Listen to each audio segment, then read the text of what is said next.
안녕하십니까? 요한복음 21번째 시간, 교회는 하나님의 마음을 잃지 않아야 합니다.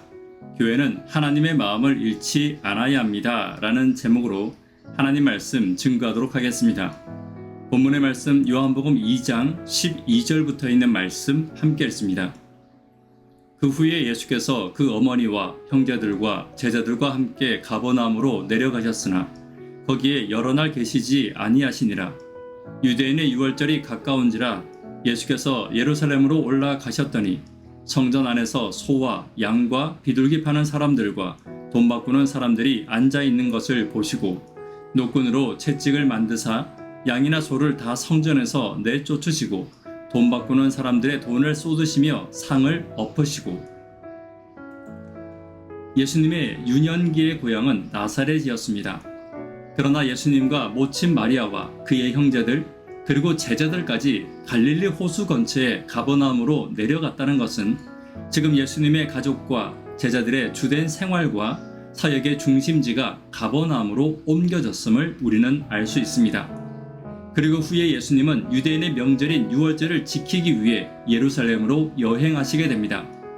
여기서 요한은 유월절을 유대인의 명절로 구체적으로 명시함으로써 이 책을 읽는 이방인들의 이해를 돕고 유대인들에게는 본래의 의미를 잃어버리고 형식주의만 남은 유월절을 지적하고 있습니다. 그리고 우리는 여기서 예수님의 공생의 초기의 성전 정결 사건을 만나볼 수 있습니다. 오늘은 예수님의 성전 정결 사건을 통해 형식주의에 치우친 유대인들의 유월절과 성전을 정결케 하시는 예수님의 교훈들을 함께 살펴보도록 하겠습니다. 첫 번째는 교회는 하나님의 마음을 잃지 않아야 합니다. 14절입니다. 성전 안에서 소와 양과 비둘기 파는 사람들과 돈 바꾸는 사람들이 앉아 있는 것을 보시고. 여기서 성전은 희생제물용 가축을 파는 상인들과 돈을 바꾸는 사람들을 언급한 것으로 보아 성전 광장 내에 이방인의 때를 말하고 있는 것입니다. 유월절이 되면 이곳은 가축들과 상인들 그리고 돈 바꾸는 자들로 매우 붐비는 곳이 되었습니다. 그리고 이러한 희생제물의 거래에 대한 주관은 그 당시 대제사장이 책임지고 있었고 이로 인해 제사장은 막대한 수입을 올리고 있었습니다. 특히 이곳에서 돈을 바꾸는 사람들은 일반 화폐를 성전에서만 통용되는 세겔로 바꾸는 자들을 말합니다. 20세 이상 되는 유대인이나 개종한 이방인들은 성전의 반세겔의 성전세를 내야 했습니다. 그러나 당시 성소의 세겔은 민간용 세겔과 달랐고 로마나 각 지방의 돈도 성소에서만 통용되는 세겔로 교환하여 바쳐야 했기 때문에 이 돈을 바꾸는 자들이 각 절기 때가 되면 성전 광장으로 몰려들었습니다. 특히 환전에 대한 것은 사내들인 공유에서 관장했고 이것은 이들에게 막대한 수입원이 되고 있었습니다. 이처럼 성전을 맡은 제사장들과 사내들이는 성전의 제물과 헌금으로 수입을 올리고 있었고 이것이 그들에게는 당연한 일들이 되어 있었던 것입니다. 그러므로 성전의 마당이 장사하는 자들로 붐비고 성전이 성전다운 모습을 잃어버린 것은 성전을 책임지는 자들이 자신의 이익에 따라 성전을 운영했기 때문입니다. 오늘날의 교회도 마찬가지입니다. 교회와 성도가 세상의 이익에 매달리게 되면 하나님의 마음을 잃어버리는 것은 당연합니다. 자신의 이익과 명예와 욕심과 이기심을 채우기 위해 성전이 사용된다면 성전과 성도도 하나님의 마음을 잃고 세상의 장터와 같은 모습으로 바뀌게 될 것입니다. 오늘 우리가 섬기는 교회가 하나님의 마음을 잃지 않는 교회가 되기를 위해 함께 기도하는 저와 여러분 되기를 간절히 바랍니다. 두 번째, 하나님의 집은 하나님의 마음을 잃지 않아야 합니다. 15절입니다. 노끈으로 채찍을 만드사 양이나 소를 다 성전에서 내쫓으시고 돈 바꾸는 사람들의 돈을 쏟으시며 상을 엎으시고 비둘기 파는 사람들에게 이르시되 이것들을 여기서 가져가라. 아버지의 집을 사랑하는 예수님의 열정은 거룩한 분노로 나타났습니다. 성전을 이윤 추구의 상소로 삼는 당시의 상황을 온유한 설득이나 점진적인 방법으로 회복시키는 것이 불가능하다고 느끼신 예수님은 노끈으로 만든 채찍을 사용하심으로써 성전의 정결과 형식주의에 대한 단호한 모습을 보여주신 것입니다. 그리고 노끈을 드신 예수님은 양이나 소를 성전에서 쫓으시고 비둘기 파는 자들에게는 비둘기를 가져가게 하셨습니다.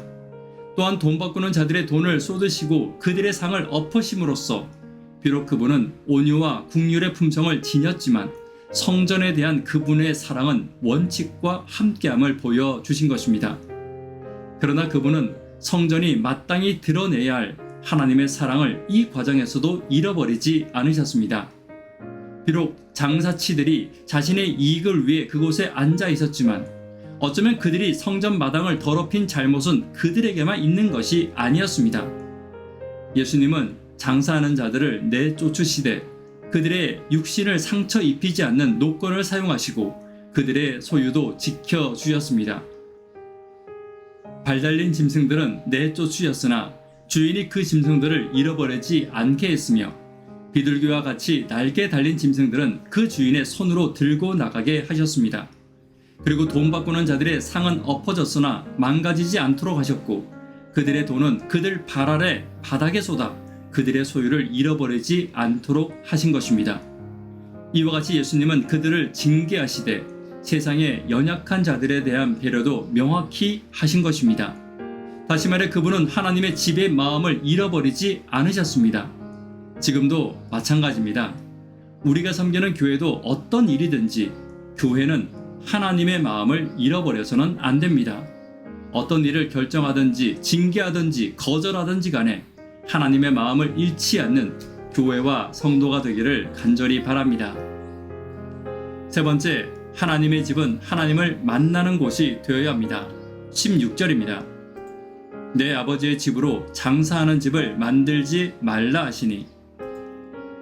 성전에는 순식간에 정적이 흘렀습니다. 그리고 예수님의 말씀은 그 정적을 깨트리셨습니다. 상인들은 대제사장과 사내들인의 보호와 율법의 형식적이고 자의적인 해석의 보호를 받으며 떳떳하고 무엇이 잘못인지도 모른 채 장사를 하고 있었습니다. 이에 대해 예수님은 단호하게 무엇이 잘못되었는지 그리고 성전은 어떤 곳인지를 보여주신 것입니다. 성전은 하나님의 집이며 그곳은 장사하는 곳이 아닌 하나님께 예배하고 하나님의 마음을 드러내고 하나님께 기도하며 하나님께 찬양 드리는 곳이며 하나님의 마음을 만나고 하나님을 알아가는 곳임을 예수님은 성전 정결 사건을 통해 알게 하신 것입니다. 다시 말해 성전은 세상의 욕심과 만나는 곳이 아니라 하나님을 만나는 곳이 되어야 함을 결코 잊지 않아야 합니다. 오늘 우리의 성전도 무엇을 만나는 곳이 되어 있는지를 우리는 돌아보아야 합니다. 즐거움을 만나고 좋은 사람을 만나는 곳이 되는 것도 중요하지만 성전은 하나님을 만나는 곳이 되어야 합니다. 그리고 그 일을 하는 사람들이 바로 성도입니다. 오늘 내가 섬기는 성전이 하나님을 만나는 곳이 되지 못한다면 그 책임은 함께 예배드리는 저와 여러분들에게 있는 것입니다. 다른 누구에게 있는 것이 아닙니다. 만약 다른 누군가에게 그 책임을 넘기고 자신의 명예와 이익을 보호받으려고 한다면 이미 우리 자신이 그 성전에서 짐승을 사고 팔며 돈 바꾸는 자들 그리고 유대인의 제사장들과 사내들인과 다를 바가 없을 것입니다. 오늘 우리의 교회가 하나님을 만나는 곳이 되기를 위해 함께 기도하는 저와 여러분 되기를 간절히 바랍니다. 말씀의 결론 맺도록 하겠습니다. 성전 정결 사건의 교훈을 함께 살펴보았습니다. 교회는 하나님의 마음을 잃지 않아야 합니다. 하나님의 집은 하나님의 마음을 드러내는 곳이 되어야 합니다. 교회는 하나님을 만나는 곳이 되어야 함을 잊지 않는 저와 여러분 되기를 간절히 바랍니다. 기도 제목 함께 나누도록 하겠습니다. 교회와 개인의 성령 임재를 위해 기도 부탁드립니다. 구도자분들을 위해 기도 부탁드립니다. 학생, 청년, 어린이를 위해 간절히 기도 부탁드립니다. 새벽 기도와 영버 TV를 위해 기도 부탁드립니다. 내가 섬기는 교회가 하나님을 만나는 곳이 되기를 위해 기도 부탁드립니다. 이 시간 개인적으로 기도하도록 하겠습니다. 감사합니다.